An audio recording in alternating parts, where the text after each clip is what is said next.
Hi students, I am Dr. Divakar from School of Biology. This video lecture is about reproductive cycles in mammals.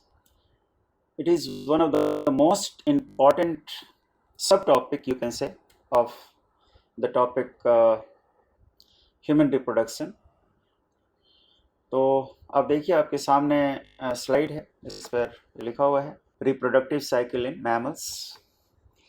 तो mammals में दो तरह की reproductive cycle होती है, एक का नाम है मेंस्ट्रुअल साइकिल और एक का नाम है स्ट्रेस साइकिल। स्ट्रेस और ओइस्ट्रस दोनों तरह से लिखा जाता है, ई से भी लिखा जाता है और ओ से भी लिखा जाता है। इन दो साइकिल में, दो तरह के साइकिल में जो मैमल्स में होते हैं उनमें क्या बेसिक डिफरेंसेस है। पहला डिफरेंस देखो, it occurs in primates mammal. Primates आप रिकॉल करिए, एनिमिलिया में पढ़ा होगा कि एक ऑर्डर है। किसका ऑर्डर है? क्लास मैमेलिया का, जिसमें कौन कौन से मैमल्स आते हैं? Apes, monkeys and humans. इनको छोड़ करके जितने मैमल्स हैं they are non primates mammal. तो नॉन प्राइमेट्स मैमल में स्ट्रेस साइकिल और प्राइमेट्स मैमल में मेंस्ट्रुअल साइकिल। तो ये डिफरेंस हो गया ना। इन दोनों साइकिल की क्या कैरेक्टरिस्टिक्स हैं? एक तो ये है कि जो साइकिल पूरा होता है, जैसे कि ह्यूमन में मेंस्ट्रुअल साइकिल का ड्यूरेशन 28 डेज है। तो जैसे ही 28 डेज पूरा होगा तो पूरा होने के बाद मेंस्ट्रुअल ब्लीडिंग होती है। साइकिल एक डिफाइंड ड्यूरेशन का है, वो ड्यूरेशन पूरा होने के बाद मेंस्ट्रुअल ब्लीडिंग शुरू होती है। इसमें no menstrual bleeding. Estrous cycle जिन मैमल्स में होता है उसमें मेंस्ट्रुअल ब्लीडिंग नहीं होती। तो ये डिफरेंस हो गया। तीसरा डिफरेंस ये है कि endometrium breaks and comes out along with the blood. Endometrium किसको कहते हैं? एंडोमेट्रियम कहते हैं इनर वॉल ऑफ यूट्रस को। ये रिप्रोडक्टिव साइकिल के हर मंथ में रिप्लेस होता है, ठीक है। तो endometrium breaks and comes out along with the blood, क्योंकि यहाँ पर मेंस्ट्रुअल ब्लीडिंग होती है तो मेंस्ट्रुअल ब्लड के साथ जो ब्रोकन डाउन एंडोमेट्रियम है वो भी बॉडी के बाहर आ जाता है। लेकिन यहाँ पर मेंस्ट्रुअल ब्लीडिंग तो होती नहीं, लेकिन एंडोमेट्रियम यहाँ भी ब्रेक करते हैं। तो broken down endometrium is reabsorb in the uterus, ठीक। Now no cyclic change in the sex urge during the cycle. यहाँ पर ये पॉइंट थोड़ा समझिए, इसका मतलब क्या है। मान लो कि एक साइकिल का ड्यूरेशन है 1 से लेके 28 डेज का, है ना। 1 से 28 डेज का ड्यूरेशन है साइकिल का, ह्यूमन फीमेल के मेंस्ट्रुअल साइकिल का। ये जो डेज हैं ये कई पार्ट में डिवाइडेड होते हैं, कई फेजेस में डिवाइडेड होते हैं। इनमें कुछ ऐसा नहीं होता, इसमें कोई ऐसा साइक्लिक चेंज नहीं होता 28 डेज के टाइम ड्यूरेशन में जिसमें कभी सेक्सुअल डिज़ायर, सेक्स अर्ज का मतलब होता है सेक्सुअल डिज़ायर, कोई साइक्लिक चेंज नहीं होता कि इस फेज में सेक्सुअल डिज़ायर ज़्यादा है, इस फेज में कम, या ज़्यादा है या कम। इस तरह की बात प्राइमेट्स में नहीं होती, फीमेल में नहीं होती, लेकिन यहाँ पर ऐसा होता है। नॉन प्राइमेट्स मैमल में आप देख रहे हैं कि सेक्स अर्ज is on the peak during stress phase और हीट पीरियड। इसको समझना जरूरी है। ये जो स्ट्रेस फेज लिखा हुआ है या जिसको हीट पीरियड कहते हैं, ये इनफैक्ट ओव्यूलेटरी फेज है। ओव्यूलेटरी फेज का क्या मतलब होता है? जब ओवरी से एग रिलीज होते हैं, जब ओवरी से एग रिलीज होता है उस समय ऐसे फीमेल्स में, नॉन प्राइमेट्स फीमेल में सेक्सुअल डिजायर अचानक हाई हो जाती है, and only that time females allow copulation. In fact non primates mammal में जो साइकिल होती है स्ट्रेस साइकिल, इसके दो फेज है।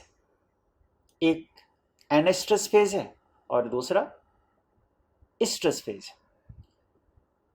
एक्चुअली जो फीमेल्स होती हैं नॉन प्राइमेट्स मैमल के, they do not allow copulation through out the year. क्यों? क्योंकि जब उसमें, क्योंकि दे आर सीजनल ब्रीडर, उनमें ओव्यूलेशन हर मंथ में नहीं होता। उनका जो ओव्यूलेशन होता है एक डिफाइंड टाइम पर होता है। तो जब ओव्यूलेशन होता है ऐसे फीमेल्स में, उस समय सेक्सुअल डिजायर मैक्सिमम हो जाती है। अब जब जब सेक्सुअल डिजायर मैक्सिमम हो जाती है, only that time females allow copulation. तो स्ट्रेस फेज के समय ओव्यूलेशन होता है, तो उस समय females become sexually excited and she allow copulation. Otherwise रेस क्या होगा? डिसकंटिन्यू हो जाएगा। हमने शुरू में बताया था कि रिप्रोडक्शन का पर्पस ही है कंटिन्यूएशन ऑफ रेस। लेकिन जब ओव्यूलेशन उनमें नहीं हो रहा होता है, उस समय फीमेल्स रिमेन सेक्सुअली इनएक्साइटेड। उस फेज को क्या कहते हैं? Anoestrus phase. तो देख रहे हो कि यहाँ पर जो सेक्स अर्ज की एक साइकिल है, एन स्ट्रेस फेज में फीमेल सेक्सुअली इनएक्साइटेड होती है और स्ट्रेस फेज में सेक्सुअली एक्साइटेड हो जाती है। इसलिए इस पीरियड को हीट पीरियड भी कहते हैं। इस तरह का चेंज ह्यूमन फीमेल में नहीं होता। जिनमें मेंस्ट्रुअल साइकिल होता है उनमें ऐसा नहीं होता। ठीक है। फिर जो नॉन प्राइमेट्स मैमल हैं, ये दो तरह के हो सकते हैं। एक को मोनोस्ट्रेस कहते हैं, एक को पॉलीस्ट्रेस कहते हैं, depending upon the number of stress cycle in a year. जैसे डॉग की जो मोस्ट ऑफ द वेराइटी होती है, डॉग साल में एक बार उनमें स्ट्रेस फेज आता है, तो दैट्स वाई मोनोस्ट्रेस। लेकिन कैट में कई बार आता है, तो उसको पॉलीस्ट्रेस कहते हैं। जिनमें कई बार ओव्यूलेशन होगा, जिसमें एक बार होगा वो मोनोस्ट्रेस है, पॉलीस्ट्रेस। तो दो तरह के साइकिल होती है नॉन प्राइमेट्स फीमेल में। दो तरह के हो सकते हैं, वो मोनोस्ट्रेस हो सकते हैं और पॉलीस्ट्रेस हो सकते हैं। लेकिन हमारे कोर्स में मेंस्ट्रुअल साइकिल है और इसी को हम डिटेल में करेंगे। लेकिन वहाँ तक पहुँचने के पहले थोड़ा कुछ टर्म्स समझ लीजिए। ये कुछ टर्म्स हैं। एक है menarche, the first menstrual cycle. Puberty आने के बाद जब मेंस्ट्रुअल साइकिल की बिगनिंग होती है, तो जो पहला मेंस होता है उसको हम कहते हैं मिनार्क। दूसरा है एमिनोरिया। एमिनोरिया का मतलब है absence of menstrual cycle. MC का मतलब होता है मेंस्ट्रुअल साइकिल। ये दो तरह की हो सकती है, एक प्राइमरी एमिनोरिया और दूसरा सेकेंडरी एमिनोरिया। प्राइमरी और सेकेंडरी एमिनोरिया का क्या मतलब? प्राइमरी एमिनोरिया का मतलब होता है कि menstrual cycle never took place. इसे कई ऐसा होता है कि प्यूबर्टी का समय आ जाने के बाद फीमेल में हार्मोनल चेंजेस होती हैं और उन हार्मोनल चेंजेस के कारण मेंस्ट्रुअल साइकिल की बिगनिंग होती है। लेकिन कई बार जो हार्मोनल चेंजेस होनी चाहिए प्यूबर्टी पर, वो नहीं होती, लेट से होती है। तो यदि प्यूबर्टी का एज आ जाने के बाद भी मेंस्ट्रुअल साइकिल स्टार्ट ना हुआ हो, तो उस कंडीशन को हम क्या कहते हैं? उस कंडीशन को मतलब प्राइमरी एमिनोरिया। लेकिन कई बार temporary suspension of menstrual cycle. Temporary suspension of menstrual cycle कब होता है? कि जैसे मेंस्ट्रुएटिंग वुमेन है और किसी कारण से मेंस्ट्रुअल साइकिल स्टॉप हो गया हो। वो क्या क्या कारण हो सकते हैं? एक कारण तो हो सकता है प्रेगनेंसी, एक कारण हो सकता है प्रेगनेंसी, और दूसरा कारण हो सकता है during lactation period. Lactation period, ठीक है, प्रेगनेंसी और लैक्टेशन। प्रेगनेंसी के समय मेंस्ट्रुअल साइकिल सस्पेंडेड रहता है, ये टेम्पररी सस्पेंशन है। उसी तरह से लैक्टेशन के समय भी जब बेबी का बर्थ हो जाता है, बर्थ के बाद मदर बच्चे को ब्रेस्ट फीड कराती है, तो उस समय भी मेंस्ट्रुअल साइकिल यूजुअली सस्पेंडेड रहता है। तो ये, लेकिन ये जो सस्पेंशन है वो temporary suspension, this is called secondary amenorrhoea. तो दो तरह की एमेनोरिया होगी।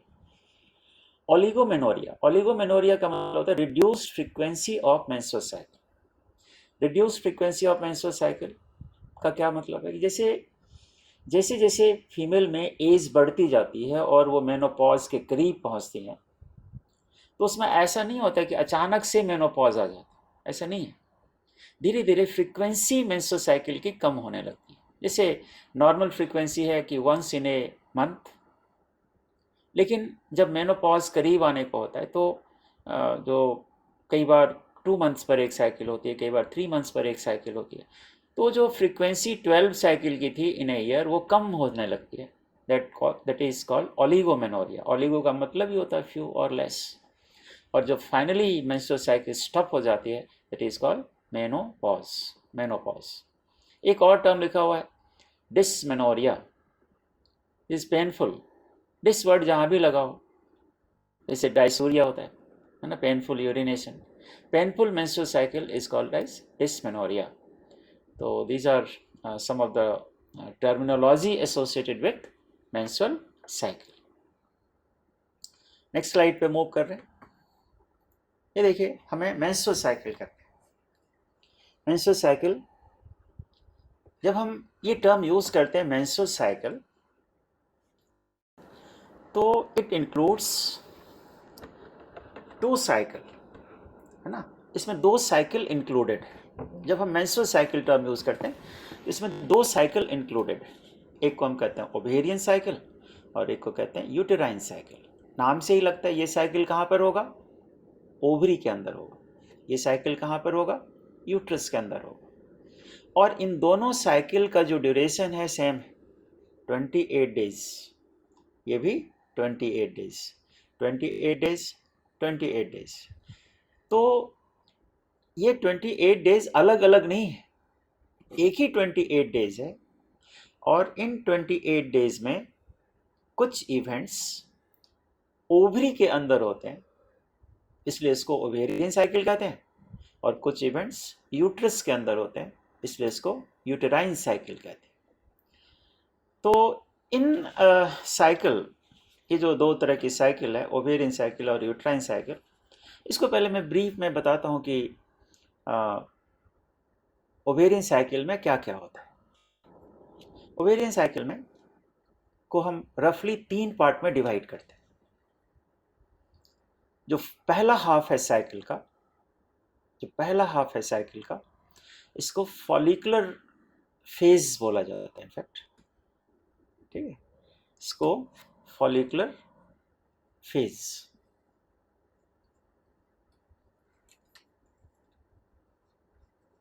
ठीक है, इसको फॉलिकुलर फेज बोलते हैं।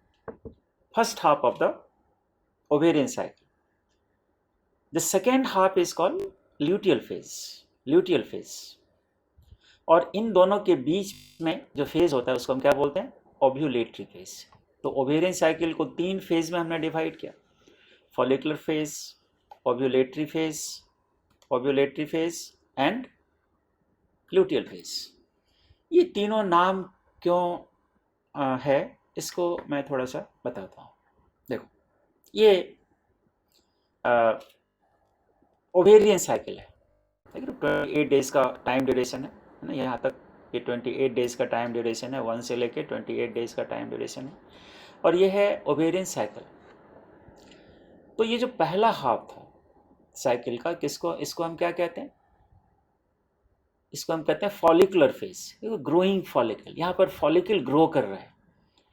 हमने लास्ट वीडियो लेक्चर में किया था इसके बारे में कि primary follicle, secondary follicle, tertiary follicle और ग्राफियन फॉलिकल। ये ग्राफियन फॉलिकल है ना। ये क्योंकि फॉलिकल्स ग्रो करते हैं इस फेज में, that's why called follicular phase. अब जब फॉलिकल्स ग्रो कर जाता है, तो ये फॉलिकल जो मोस्ट मैच्योर फॉलिकल है, जिसके अंदर एग है in the form of secondary oocyte, it gets ruptured. देखो, ये रप्चर हो गया ग्राफियन फॉलिकल, और ग्राफियन फॉलिकल रप्चर होकर के एग को रिलीज कर रहा है। ये जो एग है ये रिलीज हो रहा है, this act is called ovulatory phase. देख रहे हो, ये 2 साइकिल के मिड में हो रहा है। ये 14 डेज का टाइम ड्यूरेशन, ये 14 डेज का टाइम ड्यूरेशन, इसके मिड में ओव्यूलेशन हो रहा है। तो क्योंकि मिडिल में ओव्यूलेशन होता है, नॉर्मल जो ड्यूरेशन है ओव्यूलेशन का, इसमें फ्लक्चुएशंस हो सकती हैं, बट नॉर्मली मिड में ओव्यूलेशन होता है, जिसको हम कहते हैं ओव्यूलेटरी फेज। अब ओव्यूलेशन के बाद एग तो रिलीज हो गया, लेकिन जो रिमेनिंग पार्ट था ग्राफियन फॉलिकल का, ये किस में चेंज हो गया? एक देख रहे हो कि येलो स्ट्रक्चर में चेंज हो जाता है, which is called corpus luteum. ये जो कॉर्पस ल्यूटियम है ना, ये एक ग्लैंड है, टेम्पररी ग्लैंड है, टेम्पररी इंडोक्राइन ग्लैंड है। तो क्योंकि इस स्टेज को कंट्रोल करने वाला जो हॉर्मोन्स है वो कॉर्पस ल्यूटियम से आता है, that's why called luteal phase. तो अब आपके समझ में आया कि ओवेरियन साइकिल के 3 फेज को हम अलग अलग नाम से क्यों कहते हैं। एक में फॉलिकल ग्रो हुआ, that's why follicular phase. Follicle grow करने के बाद वो एग को रिलीज करता है, दैट्स वाई ओव्यूलेटरी फेज। और ओव्यूलेशन के बाद कॉर्पस ल्यूटियम का फॉर्मेशन होता है, जिसके बारे में आगे मैं बताऊंगा आपको। तो इसको हम कहते हैं ल्यूटियल फेज। ल्यूटियम देख लो, कॉर्पस ल्यूटियम, ये येलो कलर का एक स्ट्रक्चर है, ठीक है। तो ओवेरियन साइकिल। अब देखिए ओवेरियन साइकिल का टाइम ड्यूरेशन 28 डेज का। यूटेराइन साइकिल का भी ड्यूरेशन कितना होता है? 28 डेज, ठीक है। और यूट्राइन साइकिल को भी हम 3 पार्ट में डिवाइड करके पढ़ते हैं। एक को हम कहते हैं ब्लीडिंग फेज। यूट्राइन साइकिल का जो पहला फेज होता है, फर्स्ट फेज, उसको ब्लीडिंग फेज कहते हैं। अब ब्लीडिंग फेज का जो ड्यूरेशन है वो फीमेल टू फीमेल वेरी करता है। हम ऑन एन एवरेज ये ड्यूरेशन कितना लेते हैं? 5 डेज। तो इन 5 डेज में एंडोमेट्रियम ब्रेक करेगा और मेंस्ट्रुअल ब्लीडिंग होगी, ठीक है। तो एंडोमेट्रियम ब्रेक हुआ, दैट्स वाई ब्लीडिंग फेज। अब एंडोमेट्रियम ब्रेक तो हुआ, जब हमने यूट्रस का स्ट्रक्चर बताया था तो उसमें बताया था कि एंडोमेट्रियम पूरी तरह से ब्रेक नहीं होता, उसके 2 पार्ट होते हैं, नहीं। तो उसमें एक पार्ट तो ब्रेक करता है, स्ट्रेटम फंक्शनलिस ब्रेक करता है, और उसके नीचे जो स्ट्रेटम बेसिलिस है उसको रिप्लेस करता है, that's why called proliferative phase. Proliferation का मतलब फॉर्मेशन ऑफ न्यू लेयर। कौन सा न्यू लेयर बनता है? जो शेड हो गया। कौन सा हुआ था? क्या? एंडोमेट्रियम। तो एंडोमेट्रियम, एक नया एंडोमेट्रियम यहाँ पर बनता है, प्रोलिफरेशन का phase. The second half of the uterine cycle, second half है यूटेराइन साइकिल का, जिसको सिक्रीटरी फेज कहते हैं। सिक्रीशन का मतलब है कि यहाँ पर कुछ यूजफुल सिक्रीशन होगा यूट्रस में। यूट्रस में यूजफुल सिक्रीशन क्यों होता है? यूट्रस में यूजफुल सिक्रीशन क्यों होता है? एक्चुअली एक तो ये है कि एंडोमेट्रियम की थिकनिंग यहाँ पर बहुत ज़्यादा हो जाएगी, और वो थिकेंड जो एंडोमेट्रियम है वो उसके अंदर कुछ ग्लैंड्स डेवलप हो जाते हैं। इनफैक्ट इन फेजेस में, ये जो फेज़ है लास्ट का फेज़, इसमें uterus is prepared for pregnancy. बच्चे ये ध्यान रखो कि प्रेगनेंसी हो या ना हो, यदि रिप्रोडक्टिव साइकिल का ऑनसेट हो गया है तो हर each and every month uterus is prepared for pregnancy. तो uterus is prepared for pregnancy, इसमें क्या मेजर इवेंट होती हैं? एक इवेंट तो ये होता है जिसके कारण इसको सिक्रीटरी फेज कहते हैं, कि यूजफुल कुछ सिक्रीशन करता है, न्यूट्रिटिव सब्सटेंस का यूट्रस सिक्रीशन करता है, जिसको हम यूटेराइन मिल्क कहते हैं। क्यों? क्योंकि हमने पहले के वीडियो लेक्चर में आपको बताया था कि यूट्रस में ह्यूमन फीमेल जो एग रिलीज करती है उसमें यॉक होता नहीं, यॉकलेस एग होते हैं। और फर्टिलाइजेशन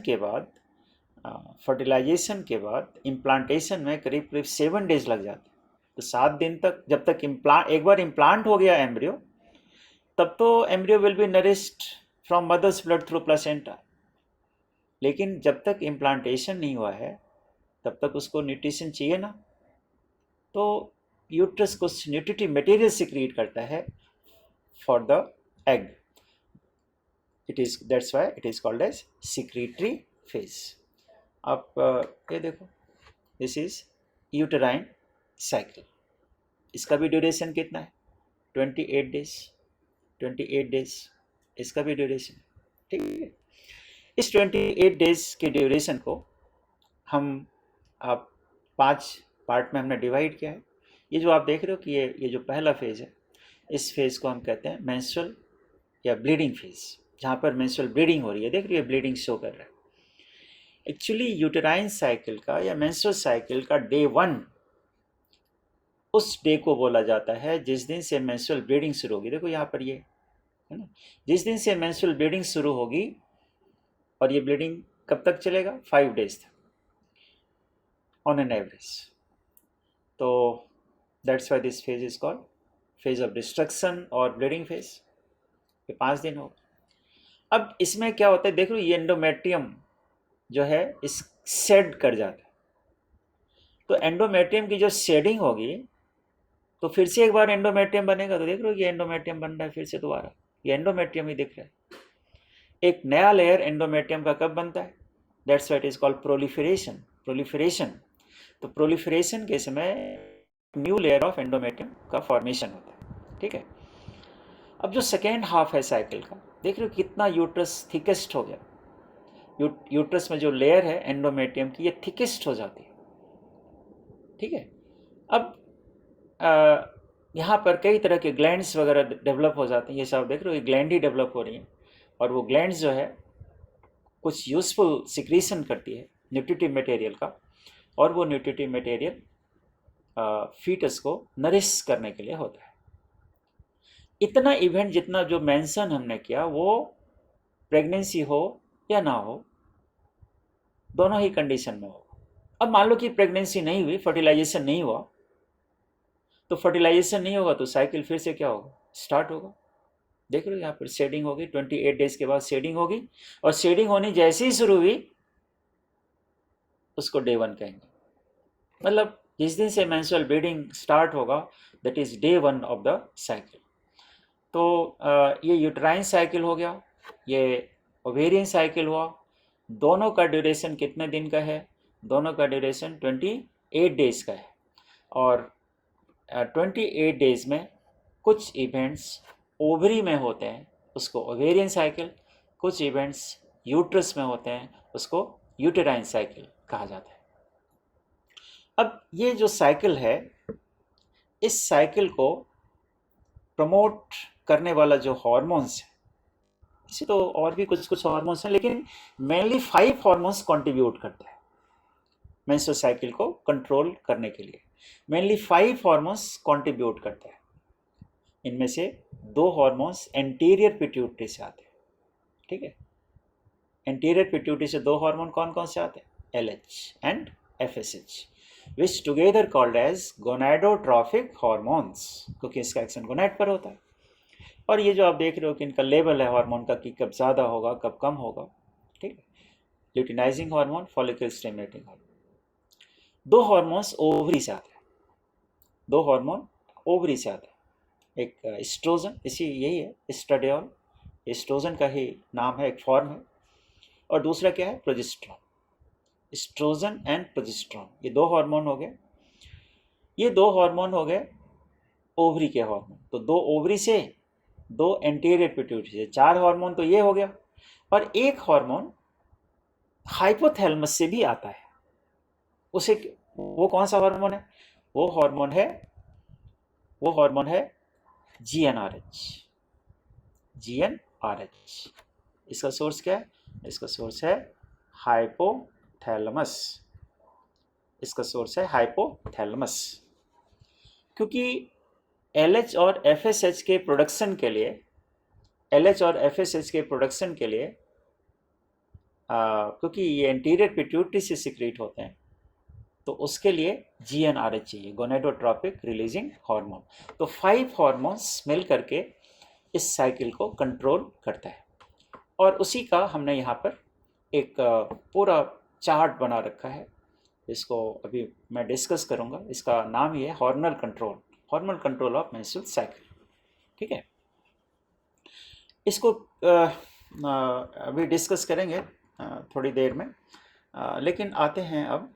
ये देखो, जो मेंस्ट्रुअल साइकिल है, जब आप मेंस्ट्रुअल साइकिल कह रहे हैं तो मेंस्ट्रुअल साइकिल में दोनों इवेंट इंक्लूड होगा। कौन कौन सा event? Events occurring inside ovary and events occurring inside uterus, they are broadly called as menstrual cycle. तो मेंस्ट्रुअल साइकिल को ब्रॉडली हम 4 फेज में डिवाइड करते हैं। वो 4 फेज में कुछ इवेंट्स क्या होगा, ओवरी के अंदर होगा। देखो हम लिखा है events in the ovary, events in the uterus. तो मेंस्ट्रुअल साइकिल का phase 1 which is called menstrual phase. इस मेंस्ट्रुअल फेज का जो ड्यूरेशन है, इस मेंस्ट्रुअल फेज का जो एवरेज ड्यूरेशन है वो क्या है? फिर मेंस्ट्रुअल फेज का जो एवरेज ड्यूरेशन है वो है अप टू 5 डेज। ये 5 डेज का इसका ड्यूरेशन है। तो हमें ये देखना है कि जो 5 डेज जिसको हम मेंस्ट्रुअल फेज कहते हैं, इसमें कौन कौन सा इवेंट होता है। कुछ इवेंट ओवरी में होंगे और कुछ इवेंट यूट्रस में होंगे। तो देखो इवेंट्स इन ओवरी, ओवरी में क्या इवेंट होता है कि primary follicle under the influence of FSH changes into secondary follicle. हम स्टार्ट कर रहे हैं साइकिल को कि इसमें क्या होता है कि ये प्राइमरी फॉलिकल तो पहले से बना होता है। हमने लास्ट की वीडियो लेक्चर में बताया था कि एक बेबी का जब बर्थ होता है तो उस समय 2 लाख से लेकर 20 लाख तक प्राइमरी फॉलिकल प्रेजेंट होते हैं और फिर ग्रेजुअली उसका नंबर कम होता जाता है और पिबर्टी आने के बाद भी उसका नंबर एक ओवरी में कितना रह जाता है?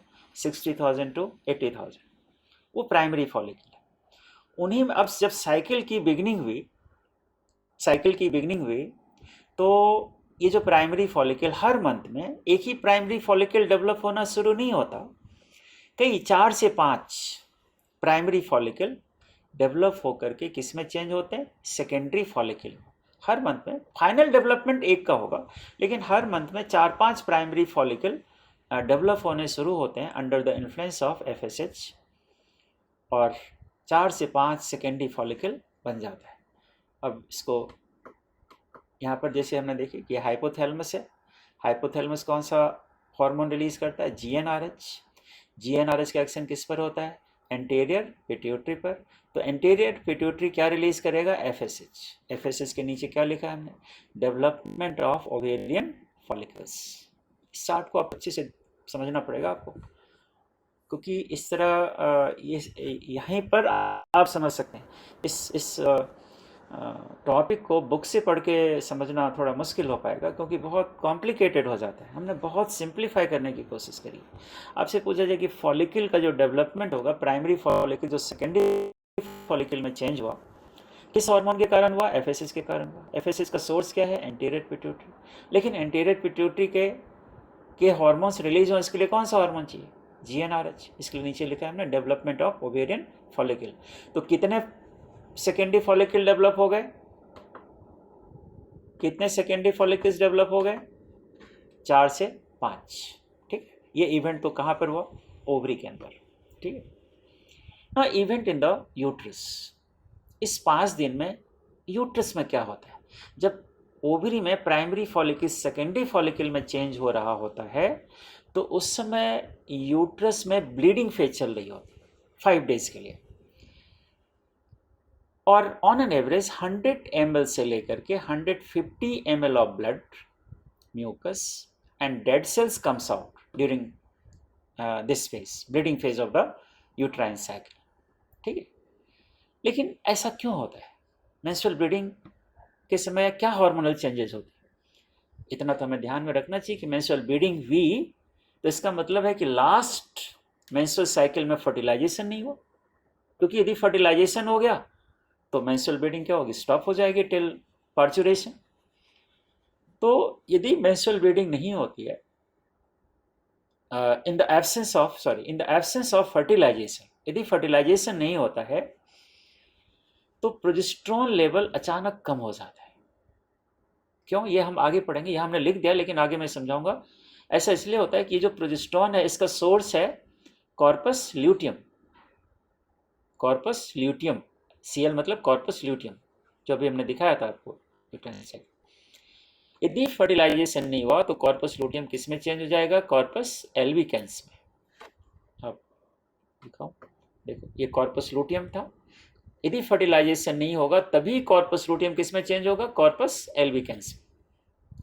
तो ये जो हार्मोन सिक्रीट कर रहा था ना, ये हार्मोन ये सिक्रीट कर रहा था प्रोजेस्टेरॉन, तो अचानक इसका लेवल क्या होगा? ड्रॉप हो जाएगा। देख रहे हो, अचानक से इसका लेवल ड्रॉप हो गया। तो अचानक से लेवल ड्रॉप होने के कारण,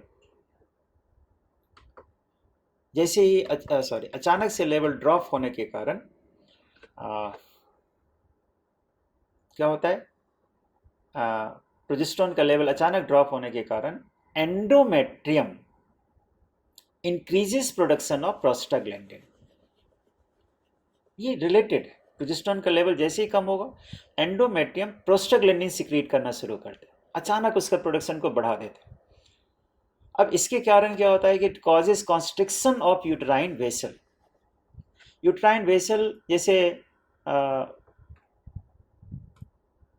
ये सपोज कि ये ल्यूमेन था यूट्राइन वेसल का, अब इस पर जब प्रोस्टाग्लैंडिन का एक्शन होगा तो ये नैरो हो जाएगी, नैरो हो जाएगी।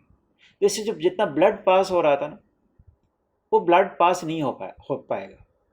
और ब्लड जो है brings oxygen, blood brings nutrient for the cells of endometrium.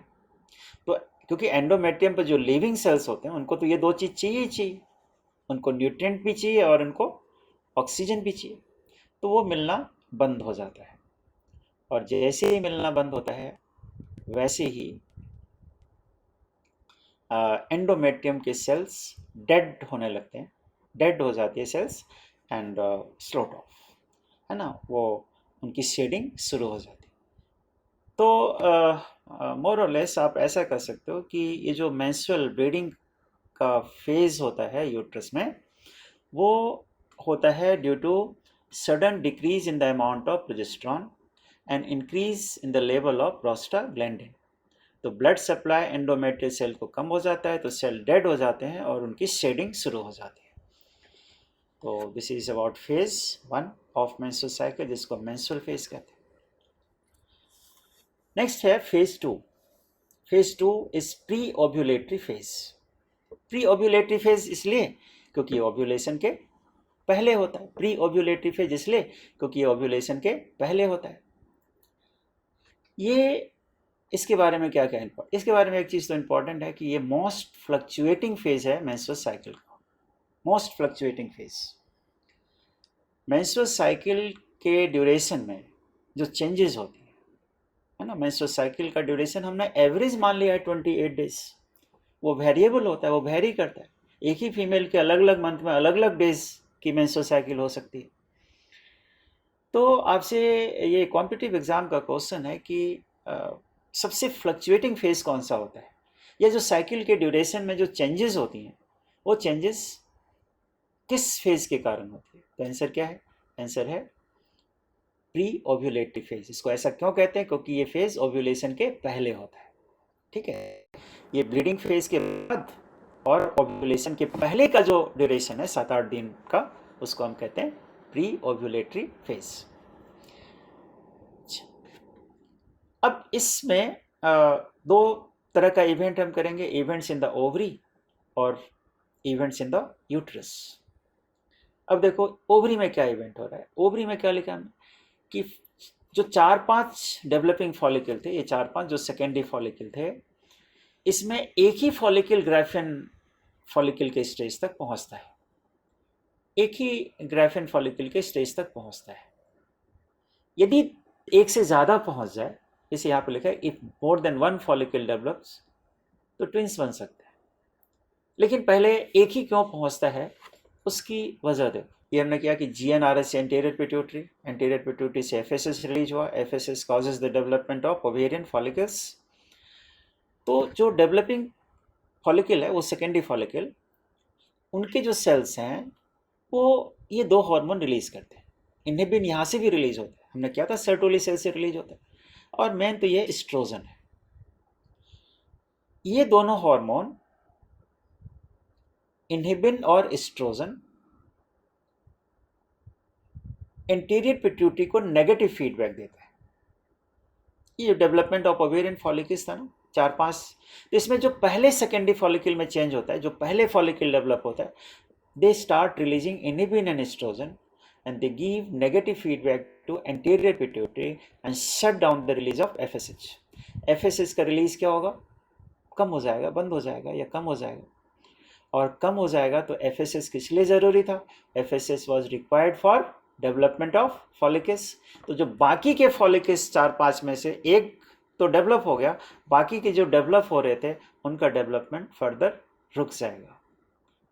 इसलिए आप इस ग्राफ में देख सकते हो, मैं ग्राफ के थ्रू दिखाने की कोशिश करता हूँ। देख, ये ऊपर वाला जो ये जो ग्राफ है FSH, देख रहे हो आप, ये शुरू में लेवल तो इसका ज़्यादा है, अचानक से लेवल कम हो गया, अब फिर दोबारा बढ़ेगा, लेकिन अचानक से लेवल कम हो गया। ये लेवल कम क्यों हो गया? ये लेवल कम हुआ ड्यू टू ये इनहिबिटरी इफेक्ट। इनहिबिन और एस्ट्रोजन ने इसे नेगेटिव फीडबैक दिया तो FSH का सिक्रेशन बंद हो गया। FSH का सिक्रेशन जैसे ही बंद हुआ, अब वो और जो फॉलिकल डेवलप हो रहे थे वो डेवलप होने बंद हो जाएगा। ठीक है, तो एक तो ये इवेंट हुआ ओवरी में। अब देखो यही चीज़ यहाँ पर लिखा हुआ है कि follicle which develop earliest secretes estrogen and inhibin which acts on anterior pituitary and stops the secretion of FSH. An example of negative feedback है ना, हार्मोन का सिक्रेशन बंद हो जाएगा, required for the development of follicle. ठीक है, लेकिन कभी कभी ऐसा होता है कि एक ही ओवरी से एक से ज़्यादा फॉलिकल डेवलप हो जाते हैं, ग्राफियन फॉलिकल। तो हर ग्राफियन फॉलिकल में एक सेकेंडरी ओसाइट होता है। मान लो कि 2 ग्राफियन फॉलिकल बन गया तो 2 एग रिलीज होगा ओवरी से। स्पर्म की कमी तो है नहीं, स्पर्म तो बहुत सारे होते हैं, फैलोपियन ट्यूब में जाते हैं। तो हो सकता है कि दोनों एग का फर्टिलाइजेशन हो जाए, और दोनों एग का फर्टिलाइजेशन हो जाएगा तो 2 जायगोट बनेंगे। वो दो जो जायगोट होंगे वो आइडेंटिकल नहीं होंगे। 2 जायगोट बना तो आइडेंटिकल नहीं होता, नॉन आइडेंटिकल ट्विंस बनते हैं। इनके बारे में, ट्विंस के बारे में हम आगे के वीडियो लेक्चर्स में आपको बताएंगे। ठीक है, तो ट्विंस कैन बी फॉर्म्ड। तो ये इवेंट हुआ ओवरी के अंदर ना। Events in uterus under the influence of oestrogen broken down endometrium during which was sloughed off during last menstruation is replace. Oestrogen का एक इम्पॉर्टेंट रोल ये भी है कि ये जो यहाँ पर एंडोमेट्रियम की शेडिंग हो गई थी। यहाँ पर हमने क्या बताया था? यहाँ पर बताया था कि एक नया लेयर एंडोमेट्रियम का बनता है। तो ये जो नया लेयर बनता है एंडोमेट्रियम का, किस हार्मोन के कारण? एस्ट्रोजन के कारण। देख लो, एस्ट्रोजन का दूसरा proliferation of new layer of endometrium. ठीक है, तो ये भी आपको जानना चाहिए। जैसे यहाँ पर देखो कि यहाँ पर एंडोमेट्रियम की शेडिंग हो गई, यहाँ पर एक नया लेयर एंडोमेट्रियम का बन रहा है। तो एंडोमेट्रियम का लेयर बन रहा है किस हार्मोन के कारण? एस्ट्रोजन के कारण, है ना। यहाँ से एस्ट्रोजन सिक्रीट हो रहा है ना, फॉलिकल सिक्रीट करते हैं डेवलपिंग फॉलिकल्स, और वो नया लेयर एंडोमेट्रियम का बनाते हैं। ठीक है, तो फेज़ 1 हो गया। फेज़ 1 फर्स्ट 5 डेज तक, और प्री ओव्यूलेटरी फेज 5 डेज के बाद, और ओव्यूलेशन से पहले तक के इवेंट को प्री ओव्यूलेटरी फेज कहते हैं। फिर आता है फेज 3, जिसको हम ओव्यूलेटरी फेज बोला जाता है, क्योंकि ओव्यूलेशन होता है। और ओव्यूलेशन कहाँ पर होता है? ओव्यूलेशन होता है ओवरी के अंदर। तो ओवरी के अंदर ओव्यूलेशन होता है, तो दैट्स अ ओव्यूलेटरी फेज। तो इस दौरान यूट्रस में कुछ इवेंट नहीं होते, इसलिए लिखा है कि occurs in the ovary only. Ovulatory phase और कहीं पर नहीं होगा, ये ओवरी में होगा। ठीक है, इसमें क्या होता है कि Graafian follicle ruptured and egg is released in the form of secondary oocyte। देखो ये ग्राफियन फॉलिकल है, ये रप्चर होता है और रप्चर होकर के एग को रिलीज करता है। ठीक है, इवेंट्स ये ग्राफियन फॉलिकल एग को रिलीज करता है। इस एक्ट को क्या कहते हैं? ओव्यूलेशन। लेकिन ये जो हमने 4-5 पॉइंट्स लिखे हैं, ये बहुत बहुत इम्पॉर्टेंट है कि ओव्यूलेशन में कौन कौन सी हार्मोनल फिनोमेना होती है, ये ध्यान में रखना ज़रूरी है। क्या क्या होता है? देखो कि एक तो है कि oestrogen level reaches its peak. ये एस्ट्रोजन कहाँ से सिक्रीट होता है? Secreted by granulosa cell. आप याद करिए ग्रेनुलोसा सेल ना, जो फॉलिकल्स हैं उसमें ग्रेनुलोसा सेल्स थे। On the 13th day oestrogen का लेवल 13th डे को हाईएस्ट होता है। You can see in the diagram also. देखो ये एस्ट्रोजन है ना, ये एस्ट्रोजन है। ये जो ब्रोकन लाइन आप देख रहे हैं 14 डे, 14 डे के पहले कौन सा डे होगा? 13 डे। 13th डे को एस्ट्रोजन का लेवल पीक पर होता है। ये एस्ट्रोजन कहाँ से आ रहे थे? ये एस्ट्रोजन आ रहे थे, ये डेवलपिंग फॉलिकल्स, ये जो डेवलपिंग फॉलिकल है ग्रेनुलोसा सेल का, वो सिक्रीट कर रहा था। ये सिक्रीट कर रहा था, लेकिन इसका लेवल पीक पर कब पहुंचता है? 13 डे को। ओव्यूलेशन के ठीक एक दिन पहले इसका लेवल हाईएस्ट हो जाता है। ठीक है, अब इसका लेवल यदि हाईएस्ट हो जाए तो उसका क्या क्या इम्पैक्ट होता है? देखो, high level of oestrogen stimulates anterior pituitary to increase secretion of LH। ये देखो, जो नेगेटिव जो हार्मोनल फिनोमेना होता है, पहले हमने क्या किया कि ये एस्ट्रोजन जो सिक्रीट हो रहा था उसका लेवल पीक पर कब पहुंचता है? 13 डे। जब 13 डे को पीक पर इसका लेवल पहुंचता है तो ये करता क्या है? एस्ट्रोजन का लेवल जब पीक पर होता है तो ये देखो, ये एस्ट्रोजन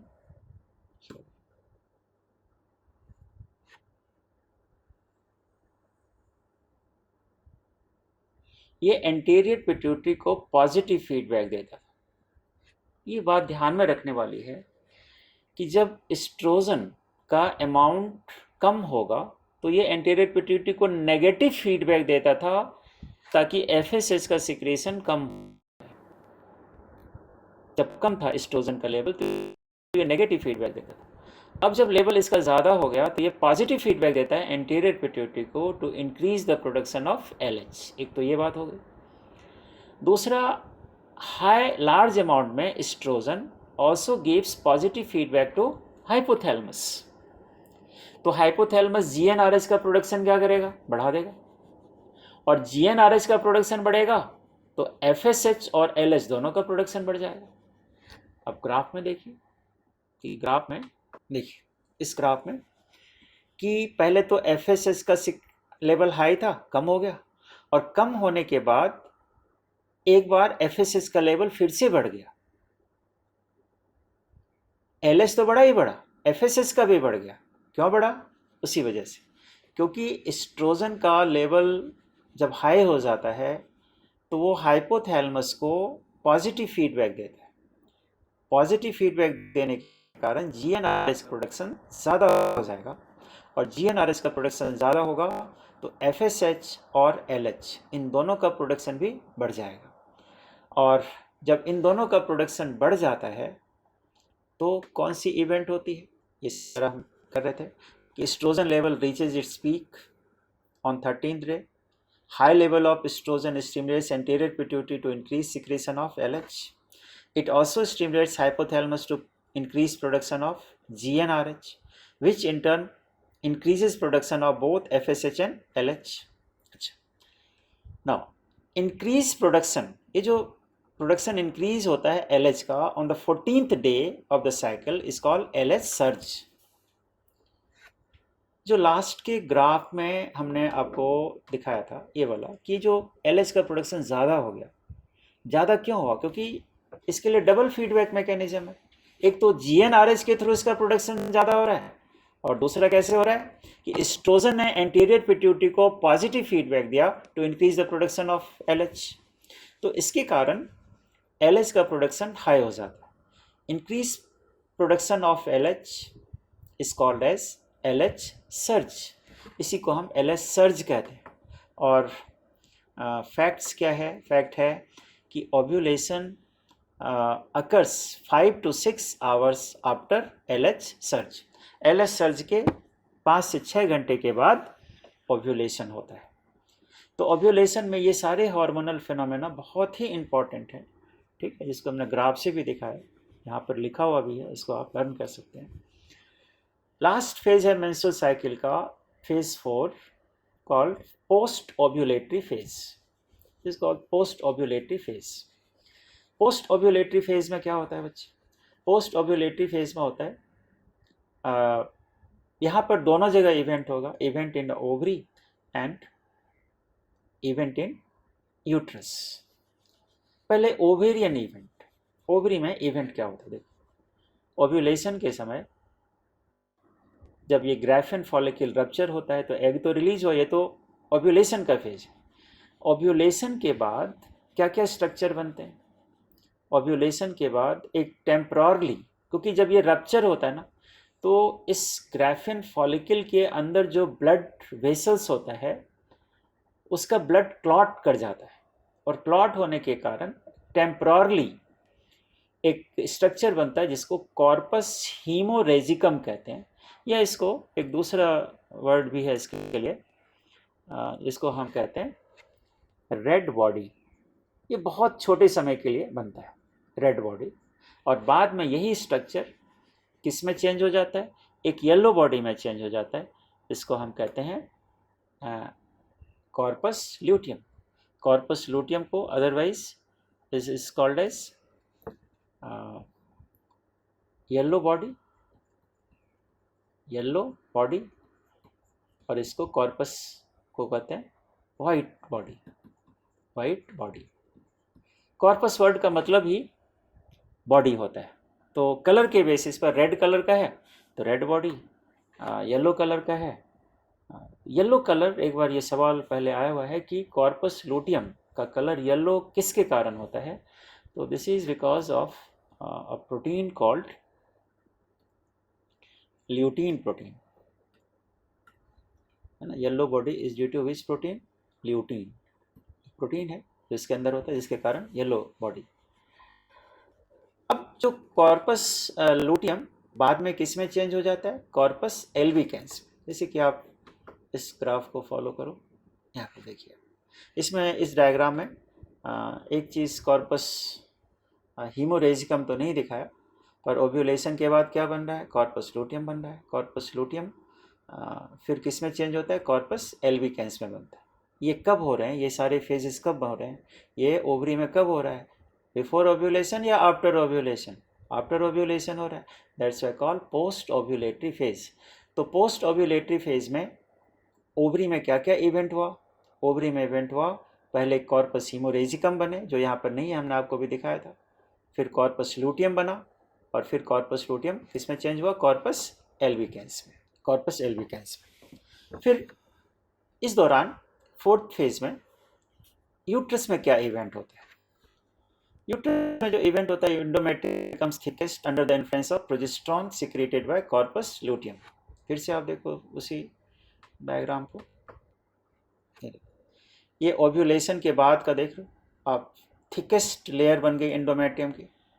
ये post ovulatory phase uterine cycle का, नहीं, पोस्ट ओव्यूलेटरी फेज में यूट्रस में ये इवेंट हो रहा है कि यूट्रस की जो इनर मोस्ट लेयर है एंडोमेट्रियम, वो थिकेस्ट हो जाती है। देख लो कितना थिकनेस बढ़ गया। लेकिन ये जो थिकनिंग होती है, इसके लिए कौन कौन से हार्मोन रिस्पॉन्सिबल हैं? इसके लिए दो हार्मोन रिस्पॉन्सिबल है, प्रोजेस्टेरॉन है, और ये नीचे वाला लेयर का है जो लाइट येलो कलर का है, ये एस्ट्रोजन है। और ये दोनों हार्मोन किससे सिक्रेट होता है? ये दोनों हार्मोन कॉर्पस ल्यूटियम से सिक्रेट होता है। तो कॉर्पस ल्यूटियम के हार्मोन का एक्शन एंडोमेट्रियम पर होगा, यूट्रस पर होगा, और एंडोमेट्रियम को वो काफ़ी थिक करा देता। अब देखो बच्चों, थोड़ा सा हम कॉर्पस ल्यूटियम के बारे में करेंगे अलग से। कॉर्पस ल्यूटियम क्या है? कॉर्पस ल्यूटियम एक टेम्पररी एंडोक्राइन ग्लैंड है जो कि ओव्यूलेशन के बाद बनता है। यहाँ पर आप देख रहे हो कि ओव्यूलेशन शो कर रहा है, और ओव्यूलेशन के बाद कॉर्पस ल्यूटियम का फॉर्मेशन हुआ। कॉर्पस ल्यूटियम एक टेम्पररी एंडोक्राइन ग्लैंड है। टेम्पररी एंडोक्राइन ग्लैंड किसे कहते हैं?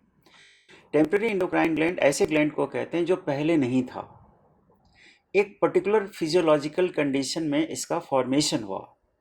ये फिजियोलॉजिकल कंडीशन क्या है? ये फिजियोलॉजिकल कंडीशन है ओव्यूलेशन। जब ओव्यूलेशन हुआ तो ओव्यूलेशन के बाद कॉर्पस लूटियम का फॉर्मेशन हुआ। अब कॉर्पस लूटियम एक ग्लैंड है तो कुछ काम करेगा। इसका काम क्या है? इसका काम है हार्मोन सिक्रेट करना। दो तरह के हार्मोन्स ये सिक्रेट करते हैं, एक का नाम है प्रोजेस्टेरॉन और एक का नाम है प्रोजेस्टेरॉन और एक का नाम है एस्ट्रोजन। देख लो, ये प्रोजेस्टेरोन है, ये एस्ट्रोजन है। ये दोनों जो हार्मोन्स हैं कॉर्पस लूटियम से आते हैं। यहाँ पर जो एस्ट्रोजन आ रहा था वो ग्रेनुलोसा सेल से आ रहा था, यहाँ पर जो एस्ट्रोजन आता है वो कॉर्पस लूटियम से आता है। तो सेकेंड हाफ में जैसे कि आप देख रहे हो कि प्रोजेस्टेरोन हाई है और एस्ट्रोजन लो है। ये दो हार्मोन करता क्या है, ये दो हार्मोन देखिए यहाँ पर। ये जो कॉर्पस लूटियम बना, कॉर्पस लूटियम किसके इन्फ्लुएंस से बना, एलएच के इन्फ्लुएंस से बना। तो LH is secreted by pituitary. तो हम ये कह सकते हैं कि LH is required for the formation of corpus luteum and it is also required for the maintenance of corpus luteum. LH के एब्सेंस में कॉर्पस ल्यूटियम कॉर्पस एल्बिकेंस में चेंज हो जाए। लेकिन पहले कॉर्पस लूटियम के फंक्शंस के बारे में पढ़िए कि corpus luteum secretes large amount of progesterone, small amount of oestrogen and it prepares the uterus for what, pregnancy. Pregnancy हो या ना हो, मेंस्ट्रुअल साइकिल के जितने इवेंट्स हम डिस्कस कर रहे हैं वो सारे इवेंट्स हर साइकिल में होते हैं। तो हर मंथ साइकिल का जो सेकेंड हाफ है उसमें uterus is prepared for pregnancy. It is under the influence of which hormone, progesterone and oestrogen. ठीक है, तो इसमें प्रोजेस्टेरोन और एस्ट्रोजन यूट्रस को प्रिपेयर करते हैं। अब ये जो कॉर्पस लूटियम है, ये जिसका काम है यूट्रस को प्रिपेयर करना प्रेगनेंसी के लिए, प्रेगनेंसी के लिए तो प्रिपेयर उसने कर दिया, लेकिन प्रेगनेंसी होगी ये ज़रूरी तो नहीं है। प्रेगनेंसी तो तब होगी जब फर्टिलाइजेशन होगा। तो हम कॉर्पस लूटियम का जो फेट है दो तरह से कर रहे हैं कि फर्टिलाइजेशन होगा तो क्या होगा और फर्टिलाइजेशन नहीं होगा तो क्या होगा। पहला केस, केस 1, कि फर्टिलाइजेशन यदि हो गया तो क्या होगा, सॉरी फर्टिलाइजेशन नहीं हुआ तो क्या होगा। तो इसमें हम देख रहे हैं कि फर्टिलाइजेशन नहीं हुआ तो corpus luteum changed into corpus albicans. Corpus luteum changed into corpus albicans कैसे, जैसे हमने लास्ट के पार्ट में किया था, लास्ट पार्ट में किया था कि in such condition estrogen and progesterone कैसा फीडबैक देता है, कैसा फीडबैक देता है, नेगेटिव फीडबैक। फर्टिलाइजेशन हो या ना हो, यदि प्रोजेस्टेरोन और एस्ट्रोजन का लेवल हाई है तो ये नेगेटिव फीडबैक दोनों को देता है, एंटीरियर पिट्यूटरी को भी और हाइपोथैलेमस को भी। तो in such condition polar secretion of LH will be decreased and LH is required for what? LH is required for corpus luteum for its persistence. So in the absence of LH, corpus luteum will change into corpus albicans. जैसे ही corpus albicans में change होगा, इससे तो कोई hormone secrete नहीं होता, तो उन कंडीशन में एंडोमेट्रियम की क्या हो जाएगी, शेडिंग शुरू हो जाएगी। ठीक है, इसलिए लिखा है कि in the absence of fertilization corpus luteum change into corpus albicans. Progesterone level अचानक कम हो जाएगा और क्योंकि progesterone is required to maintain endometrial lining, तो एंडोमेट्रियल लाइनिंग की शेडिंग स्टार्ट हो जाएगी और एक नया साइकिल शुरू हो जाएगा।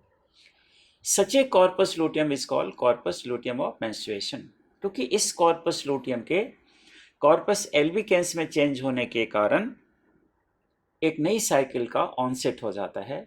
तो इस कॉर्पस लूटियम को हम कहते हैं corpus luteum of menstruation.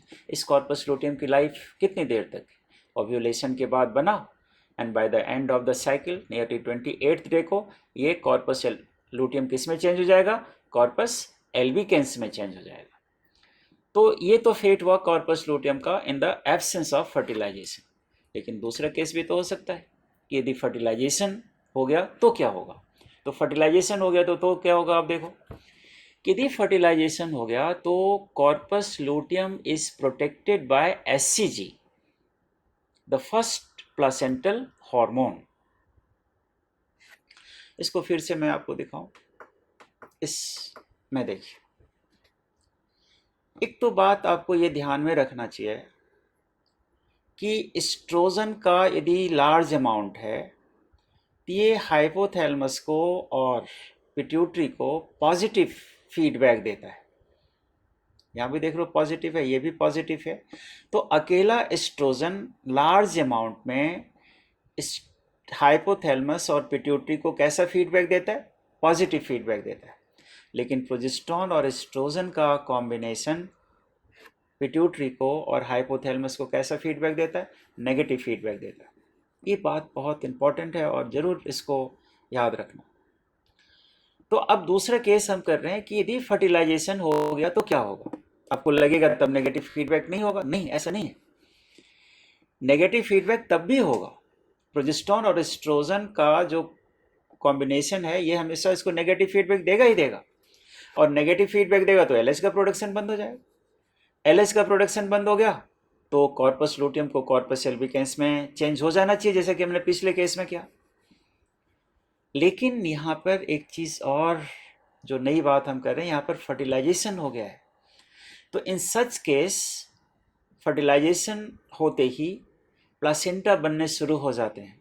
Implantation के साथ ही प्लासेंटा बनने शुरू हो जाते हैं, और प्लासेंटा जो पहला हार्मोन सिक्रीट करता है उस हार्मोन का नाम है HCG. This is first placental hormone, human chorionic gonadotropin. LH भी गोनेडोट्रोपिन है, एचसीजी भी गोनेडोट्रोपिन है। तो इसका काम क्या है? It takes the job of pituitary LH. जो काम अभी एलएच कर रहा था वो काम कौन करेगा? एचसीजी करेगा। तो एचसीजी रेस्क्यू कर लेता है किसको? कॉर्पस ल्यूटियम को। जो काम पहले एलएच इसको मेंटेन कर रहा था, अब एचसीजी इसको मेंटेन करके रखेगा कॉर्पस ल्यूटियम को। क्यों?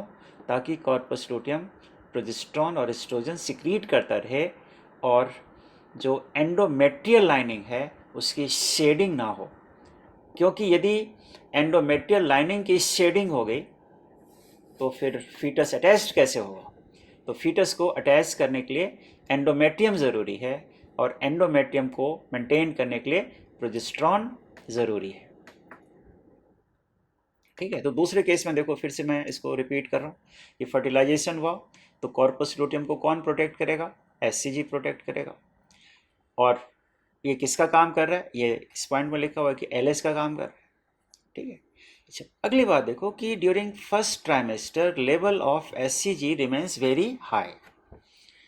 एचसीजी का लेवल फर्स्ट ट्राइमेस्टर मतलब फीटल लाइफ के फर्स्ट 3 मंथ में एचसीजी का लेवल बहुत हाई इसलिए रहता है कि 3 महीने तक प्लासेंटा अपना प्रोजेस्टेरोन सिक्रीट नहीं करता। ठीक है। प्लासेंटा अपना हार्मोन सिक्रीट नहीं करता। जब उस समय तक कॉर्पस लूटियम को जिंदा रहना जरूरी है, और इसे जिंदा कौन रखता है? एचसीजी करता है। ठीक है।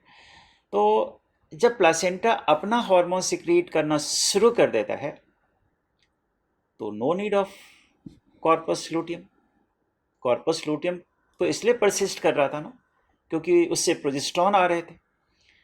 तो अब फर्स्ट ट्राइमेस्टर के बाद हम देखते हैं कि बॉडी में एचसीजी का लेवल कम होने लगता है और प्रोजेस्टेरोन का लेवल बढ़ने लगता है। तो HCG was required to maintain corpus luteum. तो जैसे जैसे एचसीजी का लेवल खत्म होगा, कॉर्पस लूटियम चेंज होना किस में शुरू हो जाएगा? कॉर्पस एल्बिकेंस में। तो देखो, हर कंडीशन में, चाहे वो पहले या बाद में, कॉर्पस लूटियम को अल्टीमेटली कॉर्पस एल्बिकेंस में ही चेंज होना है। लेकिन यहाँ पर जो ये चेंज हुआ ये थोड़ा लंबे समय के बाद हुआ, 3 महीने के बाद हुआ। तो लेकिन हर कंडीशन में टेम्पररी है कि नहीं है? इसलिए कॉर्पस लूटियम को हम क्या बोलते हैं? Temporary endocrine gland. तो corpus luteum change into corpus albicans. Such a corpus luteum is called corpus luteum of pregnancy. इस corpus luteum को, क्योंकि ये वाला जो corpus luteum 3 महीने तक परसिस्ट करता है वो प्रेगनेंसी के केस में करता है, इसलिए इसको corpus luteum of pregnancy कहते हैं। तो 2 तरह के corpus luteum की बात हमने करी। कुछ एडिशनल पॉइंट्स यहाँ पर लिखे हुए हैं। एक तो है कि HCG forms the basis of all kinds of pregnancy test. जैसे सबसे इंपॉर्टेंट टेस्ट प्रेगनेंसी का होता है वो है Gravindex test. Gravindex test, HCG forms the basis of all kinds of pregnancy test. ऐसा किस लिए कि एचसीजी का जो सोर्स है वो है प्लासेंटा, और प्लासेंटा नॉन प्रेग्नेंट वेमेन में होते नहीं। तो प्लासेंटा का फॉर्मेशन भी प्रेगनेंसी के समय होता है, और प्रेगनेंसी के समय हुआ तो एससीजी सिक्रीट होगा उससे। तो एससीजी और किसी कंडीशन में बॉडी में सिक्रीट नहीं होते, और एससीजी का अमाउंट शुरू में क्या होता है, बहुत ज़्यादा होता है। तो वो हार्मोन जो है यदि ज़रूरत से ज़्यादा हो तो यूरिन से एक्सक्रीट होता है। तो प्रेगनेंसी के समय जो पहला सिम्टम आता है, stoppage of the menstrual cycle, ये पहला सिम्टम है प्रेगनेंसी का कि मेंस्ट्रुअल साइकिल स्टॉप हो जाएगी। लेकिन ये भी ध्यान रखना चाहिए कि प्रेगनेंसी के अलावा एक सूडो प्रेगनेंसी का भी केस होता है। सूडो प्रेगनेंसी का मतलब है कि प्रेगनेंसी तो नहीं है लेकिन वो लग रहा है कि प्रेगनेंसी की तरह है, क्योंकि मेंस्ट्रुअल साइकिल जो है वो किसी और हार्मोनल डिस्टर्बेंस के कारण भी रुक सकते हैं। तो ऐसे केसेस में टेस्ट करना ज़रूरी है कि whether it is a case of pregnancy और नॉट। तो टेस्ट में इसी हार्मोन को डिटेक्ट किया जाता है कि एससीजी हार्मोन यदि बॉडी में प्रेजेंट है तो माना जाता है कि वुमेन जो है प्रेग्नेंट है। ऐसा आपने देखा होगा, एड्स आते हैं कि प्रेगनेंसी को टेस्ट करने के लिए कई तरह के होम किट्स होती हैं। होम किट्स पर जो है ना एक जगह बनी होती है, उसमें यूरिन के ड्रॉप को डालना पड़ता है, तो ड्रॉप करने पर वहाँ की कलर चेंज होती है, तो माना जाता है कि ऐसा एससीजी के कारण। तो एससीजी को प्रेगनेंसी टेस्ट का बेसिस बनाते हैं। एक चीज़ और हमें ग्राफ में बताना था जो हमने शायद नहीं बताया, ये वाला जो पॉइंट है, बॉडी टेम्परेचर देखो, ठीक है, बॉडी टेम्परेचर। एक बार ये क्वेश्चन आया था कि किस हार्मोन को थर्मोरेगुलेटरी हार्मोन कहते हैं, तो इसका आंसर है प्रोजेस्टेरॉन। ओव्यूलेशन कब हुआ ये जाना जा सकता है। देखो कि यहाँ पर टेम्परेचर कम है, यहाँ पर टेम्परेचर थोड़ा ज़्यादा है, अचानक टेम्परेचर बढ़ गया। तो जैसे ये जानना हो कि ओव्यूलेशन किस डे को हुआ, इसके लिए बॉडी टेम्परेचर लेके जाना जा सकता है। तो बॉडी टेम्परेचर लेंगे और जिस दिन अचानक टेम्परेचर बढ़ जाता है, ये जो टेम्परेचर बढ़ गया, ऐसा किस हार्मोन के कारण हुआ, ऐसा प्रोजेस्टेरॉन हार्मोन के कारण हुआ।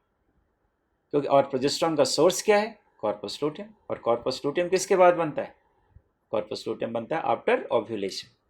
तो इसके बाद देखो कि टेम्परेचर ज़्यादा, और इसके बाद फिर धीरे धीरे टेम्परेचर जैसे जैसे जैसे प्रोजेस्टेरॉन का लेवल कम होगा, कम कब होगा, जब कॉर्पस लूटियम किस में चेंज हो जाएगा, कॉर्पस एल्बिकेंस में। तो देखो कि टेम्परेचर फिर से नॉर्मल हो जाता है। ठीक, तो ये भी ध्यान में रखिए कि बॉडी का टेम्परेचर ओव्यूलेशन के समय किस हार्मोन के कारण बढ़ता है, इसका आंसर है प्रोजेस्टेरॉन। थोड़ी कुछ और बातें हार्मोन्स के बारे में यहाँ पर लिखी हुई, एक्स्ट्रा पॉइंट है, इसको ध्यान में रखना चाहिए। एक है, इस तरह के क्वेश्चन आते हैं कि यदि आपसे पूछा जाए कि ओव्यूलेशन के लिए सिंगल मोस्ट इंपॉर्टेंट हार्मोन कौन है, तो आंसर क्या होगा, एलएच। लेकिन यदि दो हार्मोन पूछा जाए कि दो हार्मोन कौन कौन रिक्वायर्ड है ओव्यूलेशन के लिए, तो आप क्या करेंगे, दो हार्मोन रिक्वायर्ड है, एक एलएच है और एक एफएसएच। अब इन दोनों के बारे में और पूछ लिया जाए थोड़ा कि इन दोनों में ज़्यादा लेवल किसका होता है, कम किसका होता है, तो इन दोनों में ज़्यादा किसका होता है, एलएच का होता है, एफएसएच का कम होता है। नहीं, देखो ओव्यूलेशन का ना, ये ओव्यूलेशन में एलएच ज़्यादा है और एफएसएच कम है। दो हार्मोन के बारे में करना है तो इन दोनों हार्मोन को करना चाहिए। ठीक है, फिर इस तरह का क्वेश्चन आया कि hormone needed to maintain endometrium, यदि एक करना है तो प्रोजेस्टेरॉन, क्योंकि जो सेकेंड हाफ होता है मेंस्ट्रुअल साइकिल का, उसमें progesterone is the active hormone. यदि दो करना है तो क्या करेंगे, प्रोजेस्टेरॉन और एस्ट्रोजन, क्योंकि साइकिल के सेकेंड हाफ में प्रोजेस्टेरॉन ज़्यादा होता है, एस्ट्रोजन कम होता है, और ये दोनों हार्मोन आते कहाँ से हैं, कॉर्पस ल्यूटियम से आते हैं। फिर एक क्वेश्चन आता है कि एंडोमेट्रियम की जो शेडिंग हुई, वो फिर से जो बनेगा, नया लेयर एंडोमेट्रियम का बनता है, उसके लिए रिस्पॉन्सिबल हार्मोन कौन है, उसके लिए रिस्पॉन्सिबल हार्मोन कौन है, एस्ट्रोजन। सोर्स क्या है, सोर्स है granulosa layer, granulosa cell. Granulosa cell को याद रखना चाहिए कि रिचेस्ट सोर्स है एस्ट्रोजन का। फिर एक क्वेश्चन है कि यदि आप पूछा जाए कि hormones required for development of ovarian follicle, एक हार्मोन को करना हो तो कौन है, एफएसएच, इसीलिए इसका नाम फॉलिकल स्टिमुलेटिंग हार्मोन है। दो करना हो तो एफएसएच और एस्ट्रोजन, है ना, इन दोनों का एक्चुअली साइनर्जिस्टिक एक्शन होता है ओव्यूलेशन में, एफएसएच एंड एस्ट्रोजन। ठीक, ये दो क्वेश्चन जो प्रीवियस मेडिकल एग्जाम में आए हुए हैं और ये आपको समझना चाहिए। कुछ क्वेश्चन मैं अलग से लिखता हूँ, इसका मतलब है कि उसके एक्सप्लेनेशन की थोड़ी ज़रूरत है। एक है कि what will happen if ovary of pregnant women is removed after 2 month. एक और कंडीशन हमने अपनी तरफ से लिखा है कि ये चीज़ यदि 4 मंथ पर हो तो क्या होगा। क्वेश्चन आया था 2 मंथ के बाद रिमूव करेंगे तो क्या होगा। मैं इसमें दूसरा चीज़ भी मैंने ऐड कर दिया कि 4 मंथ के बाद रिमूव करेंगे तो क्या होगा। इसका आंसर ये है कि यदि हम ओवरी को सेकेंड मंथ के बाद रिमूव कर दें तो क्या होगा। तो आपको पता है कि कॉर्पस ल्यूटियम किसके अंदर प्रेजेंट होता है, ओवरी के अंदर प्रेजेंट होता है। कॉर्पस ल्यूटियम तो ओवरी के अंदर प्रेजेंट होता है। और आप कॉर्पस ल्यूटियम अभी कौन सा हार्मोन सिक्रीट कर रहा है, प्रोजेस्टेरॉन, जो फीटस के सर्वाइवल के लिए ज़रूरी है, एंडोमेट्रियम के सर्वाइवल के लिए ज़रूरी है। यदि हमने ओवरी को रिमूव कर दिया तो कॉर्पस ल्यूटियम भी रिमूव हो जाएगा। और अभी तो प्लासेंटा वो प्रोजेस्टेरॉन सिक्रीट कर नहीं रहा, तो ऐसा फीटस क्या होगा, एबॉर्ट हो जाएगा, क्योंकि एंडोमेट्रियम की शेडिंग होगी और उसके साथ फीटस एबॉर्ट हो जाएगा। लेकिन यही चीज़ यदि हम 4 महीने के बाद करें तो क्या होगा। 4 महीने के बाद आफ्टर 4 मंथ्स कुछ नहीं होगा। क्यों नहीं होगा, क्योंकि 4th मंथ के बाद यदि हम रिमूव करेंगे, अब तो प्लासेंटा खुद अपना प्रोजेस्टेरॉन सिक्रीट कर रहा है, तो उन कंडीशन में फीटस एबॉर्ट नहीं होंगे, क्योंकि एंडोमेट्रियम को मेंटेन करने वाला जो प्रोजेस्टेरॉन है वो प्लासेंटा खुद सिक्रीट कर रहा है। ठीक है, एक तो ये हो गया। अब है एक और क्वेश्चन कि which combination of hormones are used if bleeding phase of the cycle has to be deferred. Bleeding phase of the cycle has to be deferred. ठीक है, इसका मतलब ये है कि जो ब्लीडिंग फेज है होता है साइकिल का, जो शुरुआत होती है वो साइकिल पूरा होने पर होती। तो यदि ब्लीडिंग फेज को रोकना हो तो कौन से कॉम्बिनेशन हार्मोन के यूज़ करने चाहिए, यही हुआ इसका मतलब। देखो कौन सा कॉम्बिनेशन, ये यहाँ से देख रहे हो कि 28 डे के बाद, ये 28th डे है, 28th डे के बाद ब्लीडिंग स्टोर हो रही होती। अब इस ब्लीडिंग को होने से रोकना है। ये ब्लीडिंग हुई क्यों, इसके बारे में पहले आप सोचिए। क्योंकि प्रोजेस्टेरॉन और एस्ट्रोजन का हार्मोन सडनली क्या हो गया, डिक्लाइन हो गया। ये देख लो अचानक से डिक्लाइन हुआ। जैसे ही ये हार्मोन का लेवल डिक्लाइन हुआ, ये मेंस्ट्रुअल ब्लीडिंग स्टार्ट हो जाती है। और जिस दिन से मेंस्ट्रुअल ब्लीडिंग शुरू होगी, that is considered as day 1 of the cycle. अब यदि इस मेंस्ट्रुअल ब्लीडिंग को होने से रोकना है तो कौन सा कॉम्बिनेशन हार्मोन का यूज़ करेंगे, प्रोजेस्टेरॉन और एस्ट्रोजन। इस तरह के पिल्स मार्केट में अवेलेबल होते हैं। यदि मेंस्ट्रुअल साइकिल को डिले करना हो, एक्सटेंड करना हो, तो पर डे 1 पिल लिया जाता है। उन पिल्स के अंदर यही हार्मोन्स होते हैं। तो जब तक पिल्स लिया जाएगा तब तक हार्मोन का जो लेवल है वो बढ़ा रहेगा, तब तक हार्मोन का लेवल ज़्यादा रहेगा। जब तक हार्मोन का लेवल ज़्यादा होगा एंडोमेट्रियम की शेडिंग नहीं होगी। अब जब पिल्स लेना बंद कर दिया जाए तो अचानक लेवल फिर क्या हो जाएगा, कम हो जाएगा, और लेवल कम होते ही न्यू मेंस्ट्रुअल साइकिल स्टार्ट हो जाएगी। तो ये ध्यान में रखना चाहिए कि मेंस्ट्रुअल साइकिल की जो बिगनिंग होती है वो एक ही कारण से होती है, और वो कारण है sudden decline in the amount of progesterone and oestrogen. इस साइकिल को डिले करना है, साइकिल को डिले करना है तो क्या करना चाहिए, प्रोजेस्टेरॉन और एस्ट्रोजन का जो कॉम्बाइंड पिल होता है वो लेना चाहिए, और जब तक वो लिया जाएगा साइकिल डिले हो जाएगी। तो बच्चों ये रिप्रोडक्टिव साइकिल टॉपिक जो हम कर रहे थे वो पूरा हो गया। और ये इस टॉपिक में आपने देखना कि हार्मोन से रिलेटेड बहुत सारे फैक्ट हैं, इसलिए इन सारे फैक्ट को ध्यान से समझना चाहिए। उसकी इमेज बनानी चाहिए दिमाग में, उसको राइट डाउन करके लिख रखना चाहिए कि यहाँ पर हमसे गलती हो सकती है। हमने कोशिश की है कि इसमें कोई कन्फ्यूज़न ना रह जाए। आप 2 से 3 बार इस वीडियो लेक्चर को सुनिए, तो उससे मुझे उम्मीद है कि आप इस पूरे हार्मोन से रिलेटेड जो फैक्ट हैं, हार्मोनल कंट्रोल जो है मेंस्ट्रुअल साइकिल का, इसको आप समझ पाएंगे।